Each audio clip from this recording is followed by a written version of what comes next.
This is the Truth Network. Bible Wonders of Habakkuk.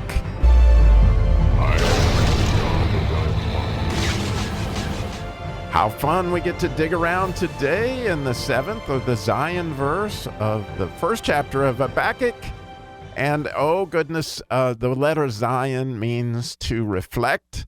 And certainly there's an interesting reflection we have going on. Reflects Jesus actually in an interesting way. And this is a fascinating reflection. So I'll read it in English. And again, we're talking about the Chaldeans / clodbusters. And it says, "They are terrible and dreadful. Their judgment and their dignity shall proceed of themselves." So it's fascinating to me, and well, maybe I'll take you through, first of all, both Matthew Henry and Rashi speak to how this is similar to what happens in 70 A.D., right? When the Romans do the same thing. They're terrible and dreadful, and what they say goes is kind of what this is saying. But, and when you think about it, well, I want to read something Matthew Henry wrote about this that I think really speaks to the verse in a lot of ways. Here again, he's speaking of the Chaldeans or the cloudbusters, and this is a quote from Matthew Henry. It says, "Appetite and passion rule them, and not reason nor conscience. Their principles are my will is law, and this is my wish, this is my command, it shall be done because I choose it. What favor can be hoped for from such an enemy? Note that those who have been unjust and unmerciful, among whom the law is slacked and judgment doth not go forth, will justly be paid in their own coin and fall into the hands of those who will deal unjustly and unmercifully with them." Wow. And, again, Matthew Henry goes on to comment how those who despised Christ, the Jews, that, it was interesting to me that Jesus prayed, forgive them for they know not what they do. And there was a period of time that the church flourished and lots of them were forgiven, those who chose forgiveness. But then, what happened, unfortunately, to those who did not choose Christ, even after his wonderful prayer. And, if you look at the sieges that Rome did unto Jerusalem, in 67, 68, 69 AD, before the final fall of Jerusalem, just like the sieges that would happen later with Babylon, it was cruel and it was unbelievable. The pain that all happens as a result of essentially God just withdraws his hand of protection. And man, I reflected on, in the 119th Psalm, the last verse, the 8th verse, in the very first Aleph section, it says, "We will keep your statutes. Oh, forsake us not utterly." Well, what you see here is, man, when God forsakes them and all this chaos and rubble, these people that are going to go forth are, what, as they said, terrible and dreadful. But the interesting thing about those words that are used there, are the word yira.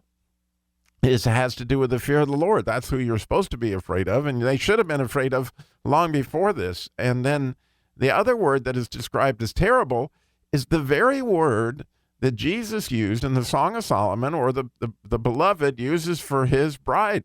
He calls her as terrible as an army with banners twice, and it is exactly the same word. So I find it very amazing what the Holy Spirit had Habakkuk use that word, that same word as terrible, that the idea of, and there's a psalmic in that verse, which is this force to be reckoned with. Again, going back to the 119th Psalm, what David would say is, "My flesh trembleth for fear of thee, because I'm afraid of thy judgments." That's that psalmic. That's the idea of that force to be reckoned with. But here, in the Song of Solomon, Jesus is describing the church as having that quality. Well, the only way we can have that quality, right, apart from us, we can do nothing, is God is literally the psalmic, is the support that can make us that way once we are engaged with God the way that we should be. But when he withdraws himself, and again, the Chaldeans were agents of God as the Romans were agents of God in the time that there was in order to inflict the coin with which, they were being judged as they had judged. I mean, it just simply, unfortunately, what happens. And so my biggest takeaway from this verse, I got two takeaways. Obviously, the church is supposed to stand that strong and that powerful, just as, Private Doss did on Hacksaw Ridge, right? I mean, here's this unbelievable force to be reckoned with. All those men he saved because God was supporting him. I mean, he was as terrible as an army with banners, right up there all by himself. He didn't take anybody's life. He was just saving lives, both his and the Japanese, both his people and the Japanese. But he was a force to be reckoned with, and that was as terrible as an army with banners. That's what we are supposed to be for good, right? And that is really a spectacular thing. And the other takeaway I have is, unfortunately, when am I not merciful? When am I allowing the law to go slack, because of my behavior, when I'm not thinking about the people that have made me angry, or that I'm contentious and striving, and all those words that we talked about in those previous chapters are very challenging, right? That we're to be that awesome and terrible as an army with banners, but at the same time, we're supposed to be loving and merciful. And I think that when you see Private Doss on Hacksaw Ridge, he's not only saving his own people's life, he saves some Japanese soldiers' lives in the same time. I mean, that's the picture. And Lord, help me to be along those ways. I love this verse that is fearful and terrible. So getting back to the idea of the letter Zayin, which is a reflection of Christ, and in his way, obviously, when we see him coming back in his judgment, he will be all of the above, a force to be reckoned with. That idea of this reckoning, it is coming, because Jesus is all of these things way more terrible than the Babylonians when it comes to actual judgment being dealt out, as he will slay the nations with the sword that comes out of his mouth.